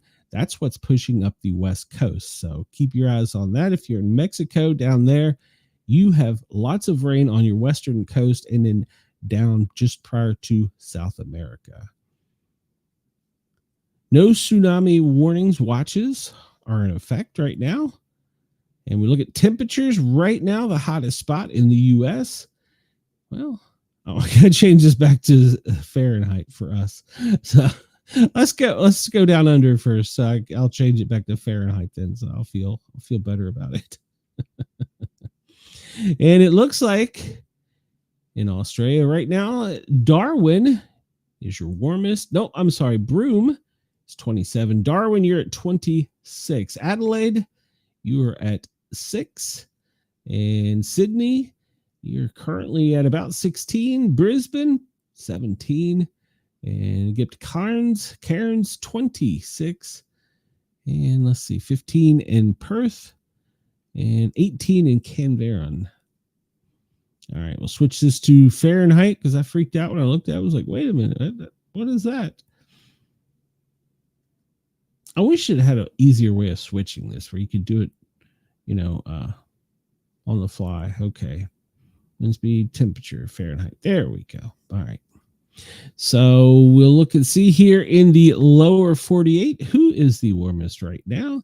And it looks like, well, Houston, you're coming in at 89. So you are the warmest in the country. You can see this cold weather is trying really hard. The cold air, I mean, we're talking up in Vancouver and Seattle, 55. All the way down, you get into Southern California. It's in Reno. That's Nevada, actually. Get down into, how about Fresno? It's 44 in Reno, 60 in Fresno. It's only 59 in San Francisco. So that cold is trying to push down, and it's going to try and make its way across to the East Coast. There's a little trough here that's associated along the west side of the Appalachia, but it's not really getting much down in South Cool. But from let's see, what is it up in Burlington right now? Burlington, well, you've got a high of 54 today. So jump down to New York City. Your high is only 59. And we'll compare that to Washington, D.C. They have a high of 64 today. Sunny, partly sunny skies. Get down to Knoxville, where it's starting to warm up again. 76 degrees. Get down to Atlanta, 81. And it's going to be sunny in the south. So now if you follow the Mississippi back from the west side on the west side going north, St. Louis, you're going to get 84 today. That's going to be your high. So sunny skies. Wichita, you're going to have a high of 77 degrees with partly cloudy skies. And I think, let's see here. There's probably not much for a heat advisory out. Yeah, there really isn't. Maybe along the Gulf of America, it's code yellow. Going inland, following the Mississippi up to the north slightly. But most of the country today is not going to have much of a heat risk. So unless you're in the deep south, the airflow, and we see the dangerous air qualities. Well, Houston over to Orlando almost in the Gulf of America, and back up following the Mississippi all the way to the Great Lakes. St. Louis, you are the area with the worst air quality in the lower 48. And I'm assuming a lot of that into Texas is probably because of fires. And Canada up in Vancouver north, you have some code yellow air conditions. Look here, we're not getting a whole lot of updated with the fires because of the shutdown. And we do see there are some fires still being reported and some have popped up. So I'm not really going to give them a lot of data because I don't know that the information is really up to date. But Texas has had some fires that's causing the smoke to pretty much cover the coastline of the Gulf of America and move inland following the Mississippi, following those winds up into the northeast. And we look at yesterday, they said that Texas and Alabama and they had the highest amount of fires. Alabama 74, Arizona 0. Okay, let's sort by. There we go. Louisiana, here we go. I was looking at that thinking that can't be right. Louisiana, 154 fires yesterday. Remember, this is not counting just brush fires. This is fires in general, large fires. Georgia, 151. Arkansas, 119. You drop down into the double digits, and you're looking at probably Tennessee 15, Kentucky 16. So I'm not 100% clear on this, even though they say they're updating it, how updated it really is. But there you go. So there's the fire activity for the last 24 hours. The South was the ones with the worst problem. Jump here at IQ Air. Why are you down there? Get up here. Why is it way down there? Should be, no.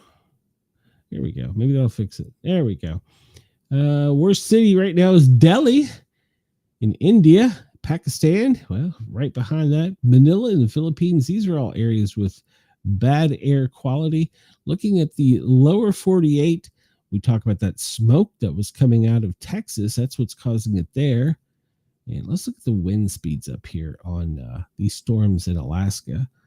Now we see, the West Coast is really getting a lashing from the storms all the way down in Tijuana to up to Vancouver. And then when you go look at Alaska, that typhoon is still spinning up there off of the island coastlines. We see there's not a lot of dust coming back from South America. With those warm temperatures, we need to be on the lookout. Hurricane season is not over as of yet. And we go down to Australia. In Australia, your air quality looks pretty decent today, with the exception of, where is that? It's in the northwest. So probably local fires, brush wildfires is probably the reason for that smoky conditions. So, all right. Well, we kind of looked at this. This is just the winds, the 3D version of the skies with the winds. And we see that storm still spinning. One has made it all the way up past Nova Scotia, going out towards Greenland, Iceland. That one is still sitting off the coast of Delmarva spinning. And of course, we talked about up in Alaska, that storm up there.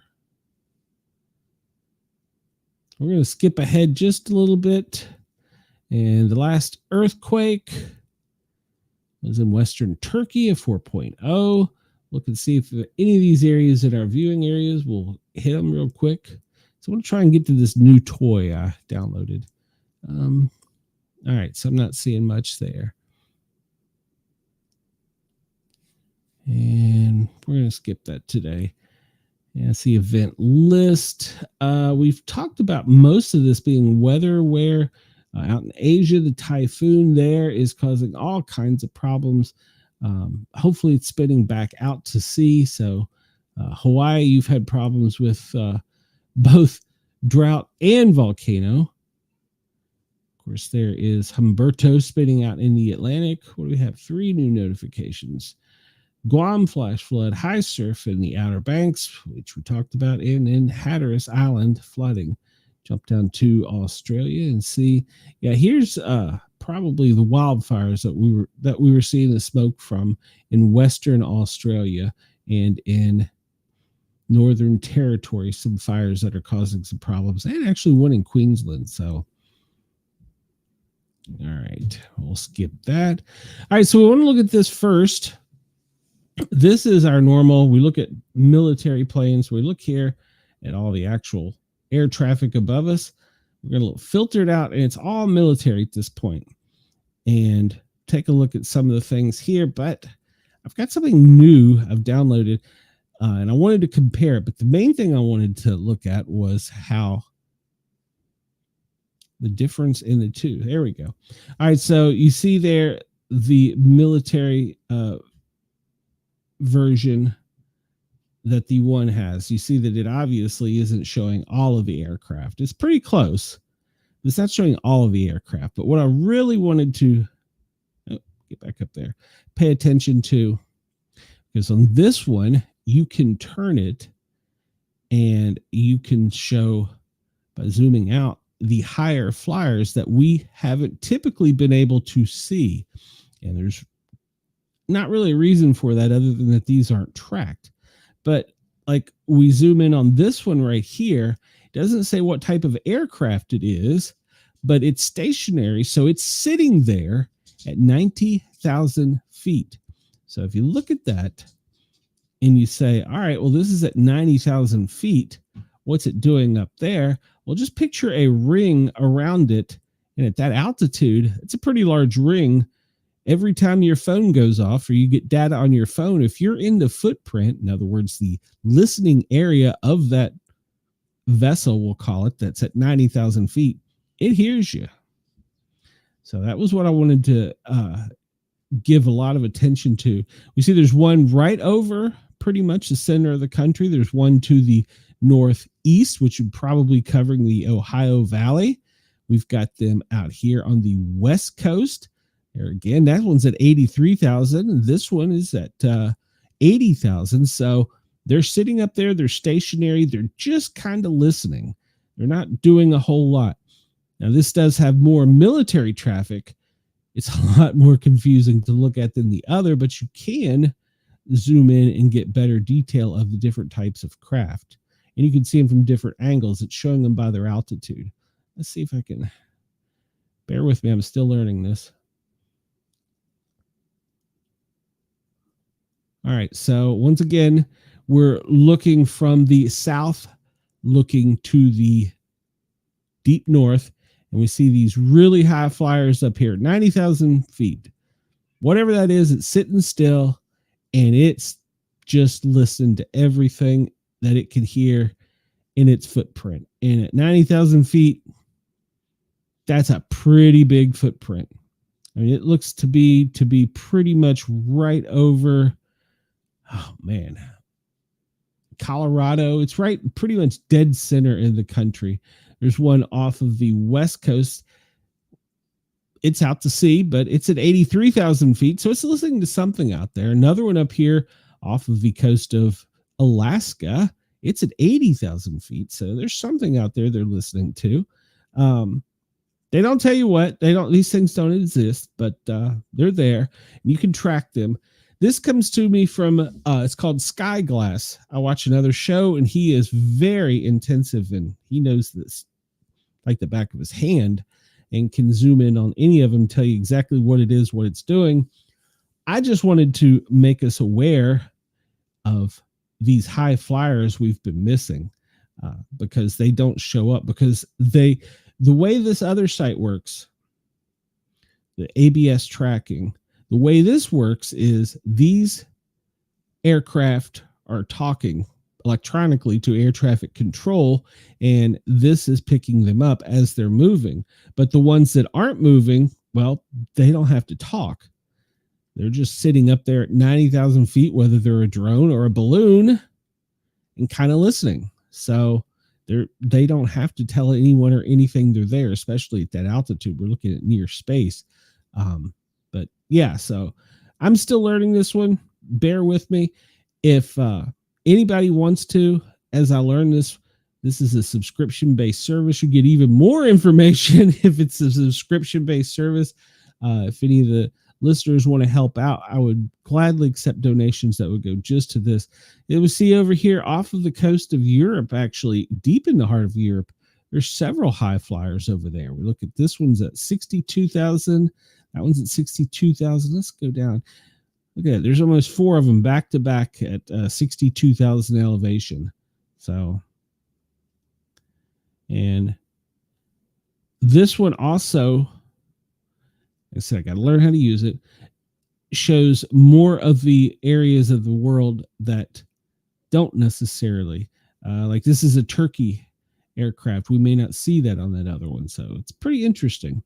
Of course, you get over into Russia and Asia, you're probably not going to see or hear much, but there are a couple.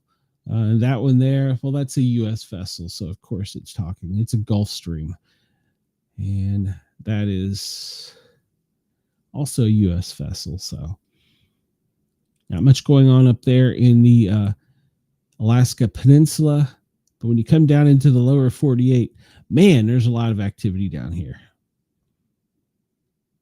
But I was really impressed now that I figured out how to see the high flyers. I have to wait for it to draw again. How many there really were. Okay, why is it not showing now?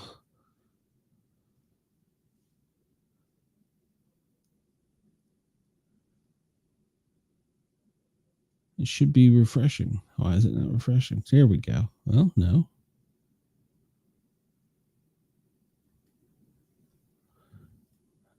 Like I said, I'm learning this one, so you'll have to bear with me. Because it takes a lot of room on the computer and a lot of memory. What is it doing there? Okay, so it's loading. It just takes a while for it to do. But like I said, the main thing I wanted to get out of this was the high flyers. I've hit a button now and it don't want to repopulate. I don't know why. Whoa, that's an interesting view. Can I not go? Yeah, I don't like this view. I like the other view better.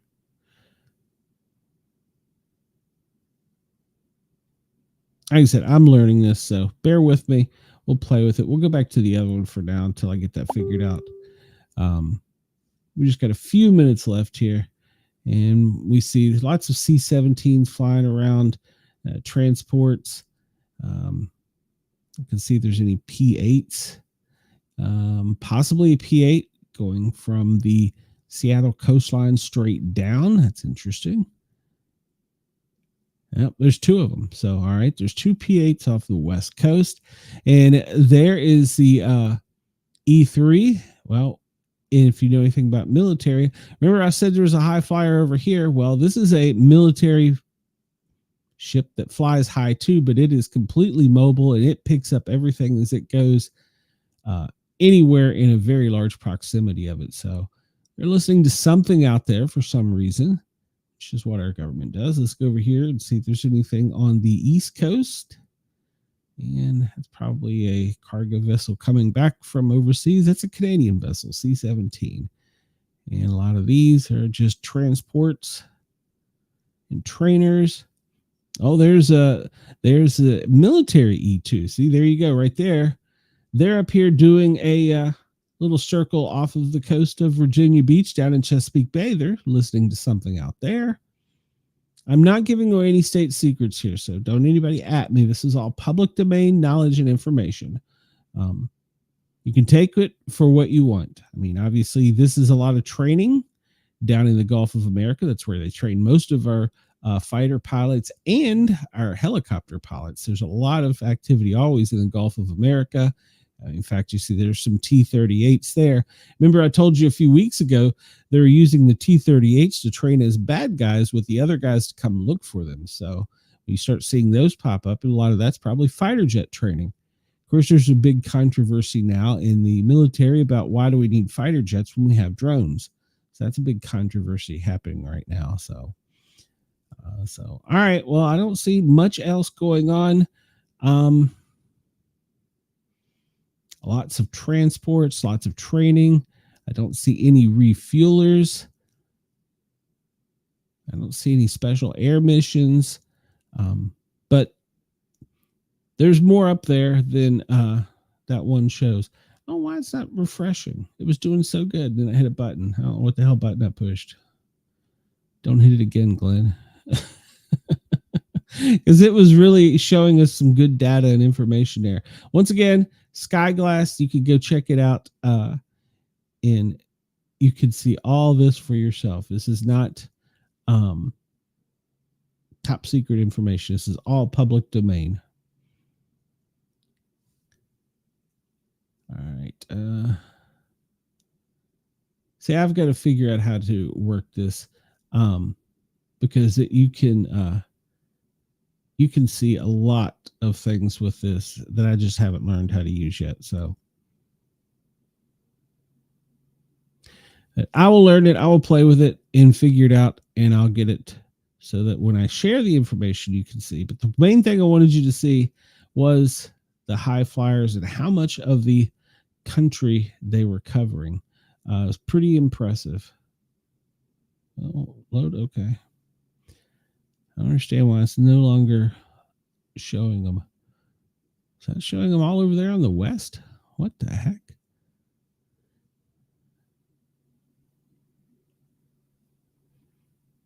Okay, that was weird. All right, well, it's filtered some of them out. This is all helicopters, it appears. All right, don't filter, show them all.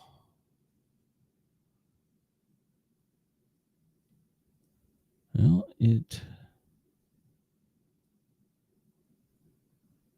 whoa, I really crashed at that time. I don't even know what it did. All right, well, I'm gonna stop playing with this until I figure it out. But we got some data out of it, and as I learn it, I will share more. Spyglass, you can go download this. It's a Windows app, and of course, it's public domain, so you can check all of this stuff out for yourself. I've hit a button, and I don't know what I've hit. That's the problem.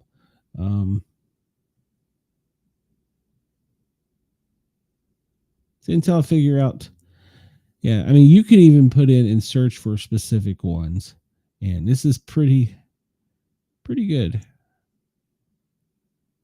And oh wow, that's going to give us a whole lot of data. Okay, I'm going to stop playing. All right, it's almost time for us to get out of here. Anyhow, let's look real quick and see if there's anything else I missed. And I apologize once again.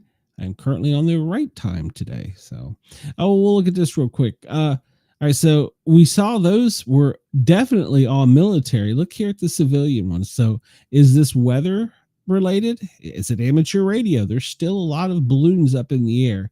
So even if they're not military, there's still lots of balloons in the air. So look at the marine traffic once again going down here to Venezuela. Well, it doesn't look like much going on because there's lots of traffic and commerce going on. We can see that lots of areas we're gonna start seeing when it goes into effect in November. We're gonna start seeing over here, if we go off the coast of China and Japan, we're gonna start seeing a lot of vessels parked, not moving. And so we'll keep an eye on that. Some of these are actually already parked. No, that one's underway. I wonder if it's the red ones that are parked. Nope, it's underway as well. But we'll start seeing a lot of parked vessels when the tariffs come up. So we'll be able to see that. And right now, all the commerce is moving, even the oil in the Middle East. So that's good. We'll go ahead here with Bitdefender, as we always do. Remind you that red are attacks, yellow are infections, white is spam. It's probably not wanting to load because of that other program. More than likely, if I had to guess. Because that other one is a memory hog, the Spyglass that I'm learning. So, all right, there we go. I closed some windows and got it back under control. All right, well, I will be back tomorrow, 2 o'clock on the East Coast, 2 o'clock a.m. in Australia. I'll be on Dare Talk Radio and Radio X. And of course, tomorrow at 9 p.m. Eastern Time, I have my Paranormal guys. We have 2 more authors scheduled. One is a science fiction author that has got a series out about a space officer that, well, he gets into a little trouble and his career is almost shot until they send him on a rogue mission. And then the second author, well, he's also a science fiction fantasy author. His is set more into the Viking era. So we'll have him on at 9 o'clock. And then we will continue on this week every day, 2 until 4, with the Sportcat Daily Gazette. All right, everybody, if you have any questions, you can at me on Twitter or X at Sportcat, or you can shoot me an email at sportcat@protonmail.com. Or go to SpeakPipe and send me a message, speakpipe.com/Sportcat. You can catch me over there. And if you got anything, just shoot it to me. I'll be more than glad to hear it. And of course, I'm available Tuesday and Thursdays, noon till 2 on the Thin Line Rock Station, spinning records, playing some tunes. Everybody have a great afternoon. I will see you tomorrow. Same time, same location. The correct time today or tomorrow. Everybody have a great day.